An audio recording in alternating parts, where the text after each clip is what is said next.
Dans la petite ville de Korogo, nichée au cœur des collines verdoyantes du nord de la Côte d'Ivoire, les jours s'écoulaient au rythme des marchés animés, des chants des griots et des prières murmurées sous les baobabs sacrés.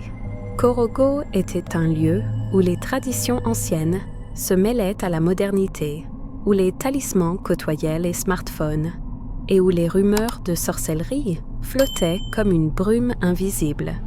C'était ici que Kofi Traoré, un homme de 35 ans à la peau d'ébène luisante et aux cheveux courts tressés, vivait avec sa femme, Adama, et leur fils de 5 ans, Issa, dans une maison en banco au toit de tôle. Kofi était un tailleur respecté, connu pour ses pagnes aux motifs géométriques complexes, inspirés des tissus traditionnels sénufo. Sa vie était simple, presque idyllique, jusqu'à l'arrivée de sa belle-mère, Maman Yaba, 6 mois plus tôt. Maman Yaba, une femme d'une 50aine d'années, grande et mince, à la peau sombre et aux yeux perçants comme ceux d'un faucon, s'était installée chez eux après la mort de son mari. Elle parlait peu, mais son regard semblait toujours scruter l'âme de ceux qui croisaient son chemin. Kofi, bien qu'il respectât les traditions familiales, se sentait mal à l'aise en sa présence. Il y avait quelque chose dans son silence, dans la manière dont elle caressait son collier de perles noires, qui le mettait sur les nerfs. Ce soir-là, alors que la pluie tambourinait sur le toit, Kofi rentrait tard de son atelier. La maison était étrangement silencieuse, à l'exception du crépitement de la pluie. Adama était partie rendre visite à une cousine à Abidjan, laissant Kofi seul avec Issa et Maman Yaba. En entrant, il trouva Issa endormi sur une natte dans le salon, mais Maman Yaba n'était nulle part. Intrigué, il monta à l'étage où elle occupait une petite chambre au fond du couloir. En passant devant sa porte entr'ouverte, il entendit un murmure, comme une prière ou un chant dans une langue qu'il ne reconnaissait pas. Curieux, il s'approcha et jeta un coup d'œil à l'intérieur. Maman Yaba était assise en tailleur sur le sol, entourée de bougies noires dont les flammes vacillaient sans raison apparente. Devant elle, un miroir rond, ancien, reflétait une lumière étrange, presque rougeoyante. Sur le sol, des symboles tracés à la craie formaient un cercle complexe. Et au centre, une poupée de paille grossièrement cousue, avec un morceau de tissu qui ressemblait à l'un des vieux pagnes de Kofi. Le cœur de Kofi s'accéléra. Il recula, mais son pied fit craquer une latte du plancher. Maman Yaba releva la tête brusquement, ses yeux croisant les siens à travers le miroir. Pendant un instant, il crut voir son reflet se déformer, comme si son visage fondait. « Kofi, dit-elle d'une voix douce mais glaciale, tu ne devrais pas être ici. » Il marmonna une excuse et redescendit, le cœur battant. Ce qu'il avait vu n'avait aucun sens. Était-ce un rituel? Une coïncidence? Il tenta de se convaincre que Maman Yaba n'était qu'une vieille femme pratiquant des traditions inoffensives. Mais une pensée le hantait. Pourquoi cette poupée portait-elle un bout de son pagne? Les jours suivants, Kofi ne pouvait se défaire de son malaise. Il évitait Maman Yaba, mais son comportement changeait subtilement. Elle le regardait plus longtemps avec un sourire énigmatique et ses murmures nocturnes devenaient plus fréquents. Une nuit, alors qu'il se réveillait en sueur, après un cauchemar où il se voyait étouffé sous un nuage noir, il entendit un bruit étrange, un grattement comme des ongles sur du bois venant de la chambre de Maman Yaba. Il se leva, armé d'un couteau de cuisine, et s'approcha de sa porte. Cette fois, elle était fermée, mais un ray de lumière rouge filtrait sous l'encadrement.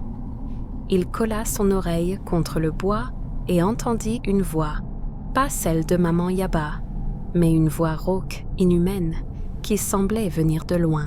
« Il sait, » grogna la voix. « Il faut agir vite. » Kofi recula, le souffle court. Il voulut se convaincre qu'il avait rêvé, mais le lendemain matin, il trouva un détail troublant, une mèche de ses cheveux qu'il avait coupée la veille avait disparu de la poubelle. À sa place, il trouva une plume noire, lisse et luisante, comme celle d'un corbeau. Désespéré, Kofi se confie à son ami d'enfance, Samba Diakité, un marabout local connu pour ses connaissances des esprits et des protections contre la sorcellerie. Samba, un homme trapu au regard intense, écouta son récit en caressant un collier de perles de bois. « Ce que tu décris ressemble à un rituel de contrôle, » dit-il gravement. « Les sorciers utilisent des objets personnels, cheveux, tissus, sang, pour lier une personne à leur pouvoir. Cette poupée, elle pourrait être un outil pour t'envoûter. » Kofi sentit un frisson glacé. « Mais pourquoi moi? Je ne lui ai rien fait ?» Samba haussa les épaules. La sorcellerie n'a pas toujours une raison claire. Parfois, c'est la jalousie, la vengeance, ou simplement le pouvoir. Tu dois découvrir ce qu'elle veut. Mais fais attention, Kofi. Si elle est vraiment une sorcière, elle saura que tu enquêtes. Samba lui donna un talisman, un petit sac de cuir rempli d'herbes et de pierres, et lui conseilla de le garder sur lui en tout temps. Si elle essaie de t'atteindre, ça te protégera, mais tu dois trouver des preuves. Cherche dans sa chambre quand elle n'est pas là. Le lendemain, profitant de l'absence de Maman Yaba, partie au marché, Kofi fouilla sa chambre.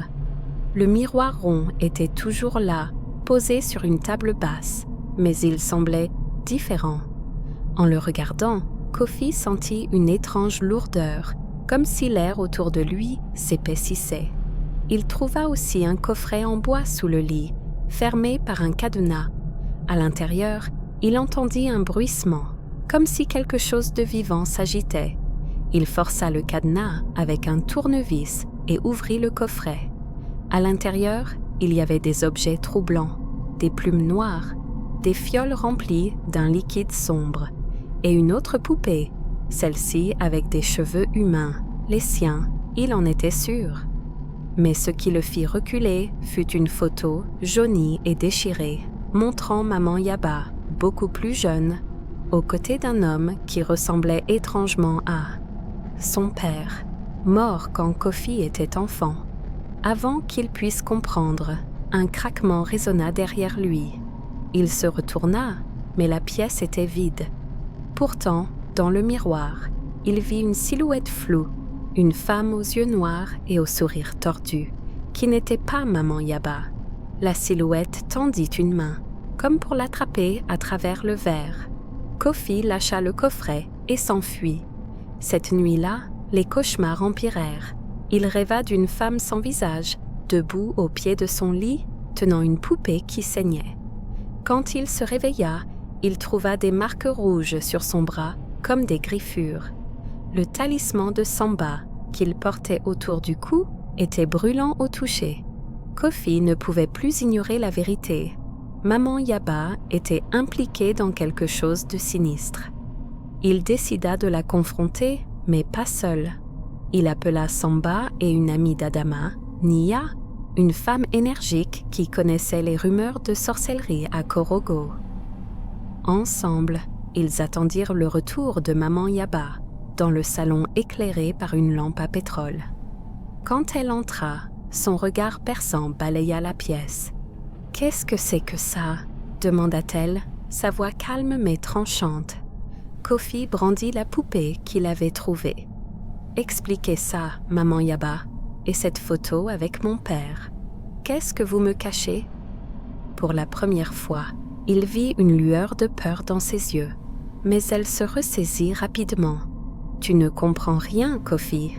Il y a des choses plus grandes que toi, des dettes anciennes qui doivent être payées. » Avant qu'il puisse répondre, les lumières vacillèrent et un vent glacial traversa la maison, éteignant la lampe. Un rire bas, inhumain, résonna dans l'obscurité. Nia hurla et Samba brandit un bâton orné de plumes, psalmodiant une prière.